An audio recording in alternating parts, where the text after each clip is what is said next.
Waitress helped an old man every morning. But one day, his lawyers walked in with 4 bodyguards. The smell of freshly brewed coffee filled the small-town diner every morning at 7 a.m. Emily, a 25-year-old waitress with tired eyes but a warm smile, had been working there for almost 5 years. Every day was the same.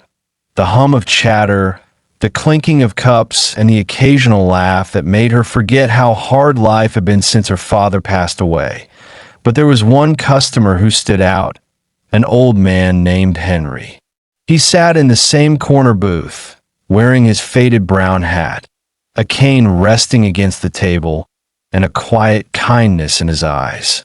He never spoke much, but he always ordered the same thing: black coffee and a blueberry muffin. On the first day Emily served him, he looked up and said softly, "You remind me of someone I once knew." From then on, it became routine. Every morning, Emily made sure his table was clean, his coffee hot, and his muffin fresh out of the oven. Sometimes she added an extra slice of pie and told him, on the house. She never saw him as a customer. He felt more like a grandfather figure. And though he rarely talked about himself, she could tell he was lonely. His hand shook slightly as he lifted his coffee. His clothes were clean but worn, and his eyes carried the weight of memories he didn't share. One morning, after she refilled his coffee, Emily noticed his hand trembling more than usual. Without thinking, she reached out and steadied the cup. "You okay, Mr. Henry?" she asked gently. He smiled faintly. "Just old bones, dear. But thank you for caring." Weeks turned into months. Rain or shine, Henry came. Sometimes Emily slipped a little note inside his napkin: "Have a good day," or "Stay warm out there." And he always smiled, placing a small tip on the table before leaving. Her co-workers teased her. "You treat him like family, Em." She just shrugged. Everyone deserves kindness, especially when they have no one else. But one day, Henry didn't show up. Then another day passed. Then a week. Emily asked around, even checked the nearby park bench he liked to sit on, but no one had seen him. Something about his absence left an ache in her chest. The booth looked empty. The mornings felt quieter, and her heart grew heavier with every passing day. She kept hoping he'd walk through the door again, tipping his hat with that familiar smile. 3 weeks later, it happened. The diner door swung open, and instead of Henry, 4 men in dark suits entered. They were followed by 2 stern-faced bodyguards and a gray-haired lawyer holding a leather briefcase. The entire diner fell silent.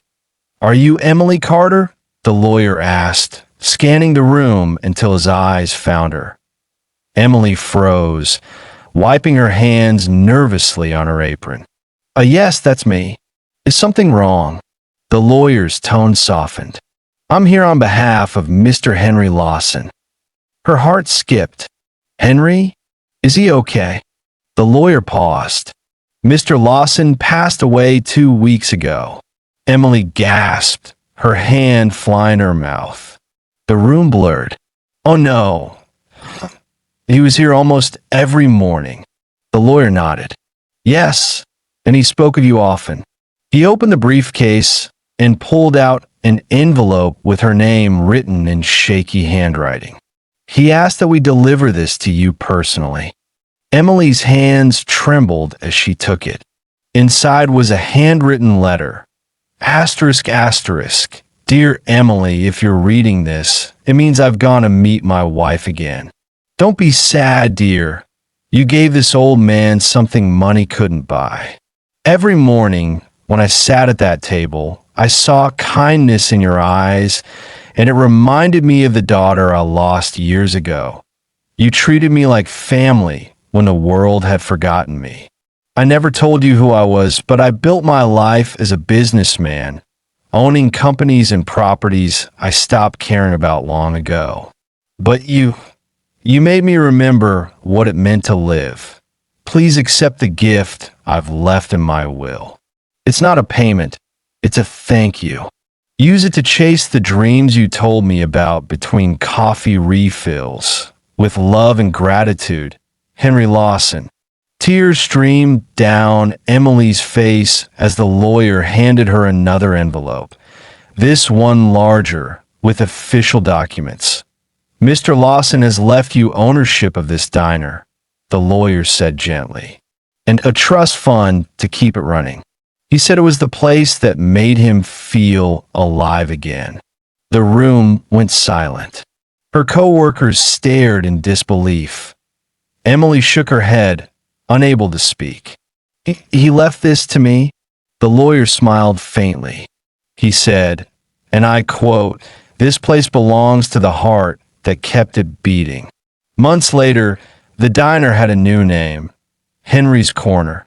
The same old booth stayed just as it was, with a small brass plaque that read, "Reserved for Mr. Henry, forever our morning light." Emily kept his favorite coffee mug behind the counter, and every morning she poured a cup, just in case he was still watching. She often caught herself looking at the door, half expecting that familiar brown hat to appear. And sometimes she swore she could almost hear his voice whisper, "You did good, kid." Message: the story reminds us that kindness never goes unnoticed. A single act of care can change someone's life. And sometimes that love returns in ways we could never imagine. Because true wealth isn't measured by money, but by the hearts we touch. Red Heart.